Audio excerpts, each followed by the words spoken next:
are making this info stand today here for 1 week. We started it yesterday and it will continue for 1 week to protest the war in northern Syria in the city of Afrin. Turkey is attacking since 18 days this city because in the north of Syria there is a new system which is established.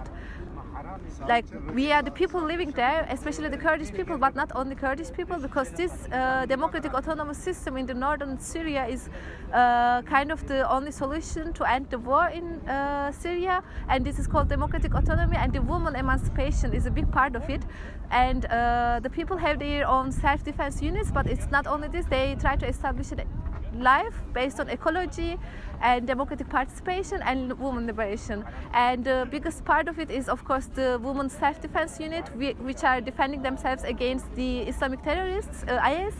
And at the moment, there was a certain victory in this area called Rojava or northern Syria. But at the moment, Turkey is attacking from the north and trying to kind of give an end to this new system, which was established under leadership of women. Therefore, we are protesting because we want to support this democratic autonomous system and women liberation, and we want to end this war, which doesn't fit to any international law. At the moment, it has been 18 days, and more than 150 civilians has died because Turkey is using the airstrike to attack the civilians. Therefore, we are trying to raise an international awareness. This is why today we are in front of Bundestag, but we are every day in different places demonstrating, informing people. And yeah, our structures like Kurdish community centers, women centers, youth centers are existing almost every country in Europe.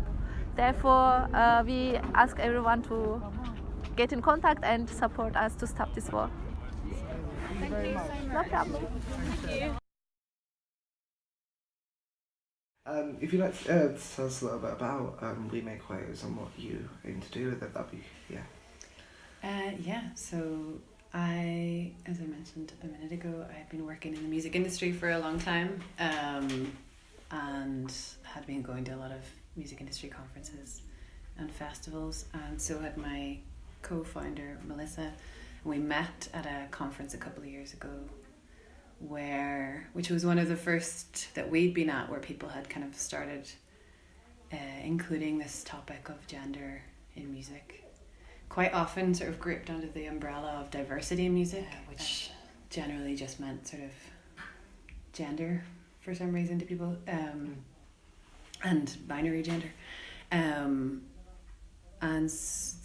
We just felt like it was something that we weren't seeing people go deep enough for our liking, and we decided it was something that we could maybe take on ourselves to develop the topics that we were discussing amongst ourselves privately a little bit more, and like broaden the conversation, and also use it as an opportunity for skill sharing and also showcasing, the one of the conversations that comes up a lot, and I think most people sort of share the opinion that there really just aren't that many women active in music. There aren't that many trans and non-binary people active in music, but it's just not true, and we sort of wanted to prove that wrong.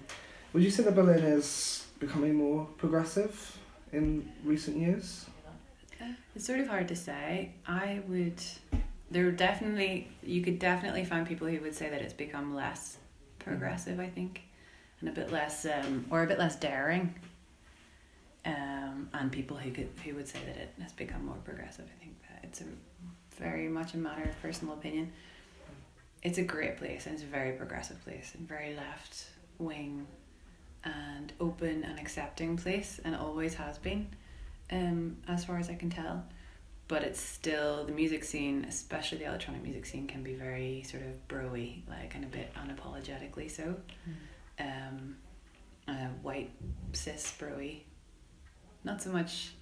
That's like in the sort of Berghain scene, obviously there's like it's always been historically been like a very queer scene, but not always extremely accepting of other kinds of identities, or not so much that it's not accepting. Now I feel like I'm being incriminating.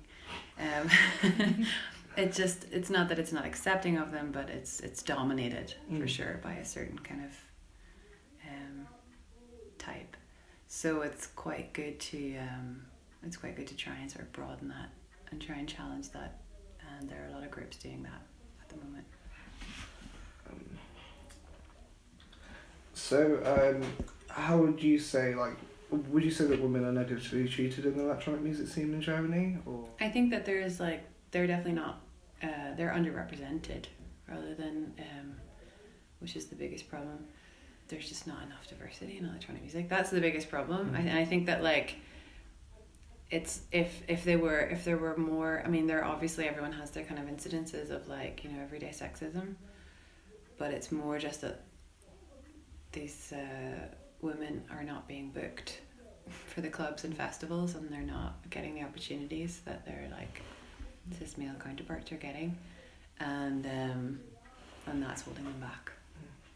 There are also like incidences of negative treatment and particularly kind of egregious characters who are allowed to continue to like run clubs or get top billing in festivals, and despite their negative treatment of women in electronic music, you know, that there are problems like that. But I think the biggest thing that most people are protesting is just the lack of representation. And I definitely see it, you know. I was sort of working in the industry, and you know, like there's so many times where you're the only woman in a room, or you know, it's tough enough, but that was still a shock, because you do have all of these big like kind of FK Twigs or like Robin or Rihanna or Beyonce, these like huge kind of powerhouse women that top the bill, and then you don't realize, but then it makes perfect sense that below that there's just as far as the eye can see, kind of loads of like mediocre, like skinny white men with mustaches, and they're just everywhere, and they don't really need to try very hard, and yeah, it's just I love like somebody was talking about quotas, you know, there's this ongoing discussion that the conversation that happens about whether or not quotas are patronising or whether or not they're a good thing. And a friend of mine who's a tour manager, Gardy Cross, about it, and he was like, we need quotas because we need to let women be shit. Men have been allowed to be shit for so many decades. We have to start letting women be shit.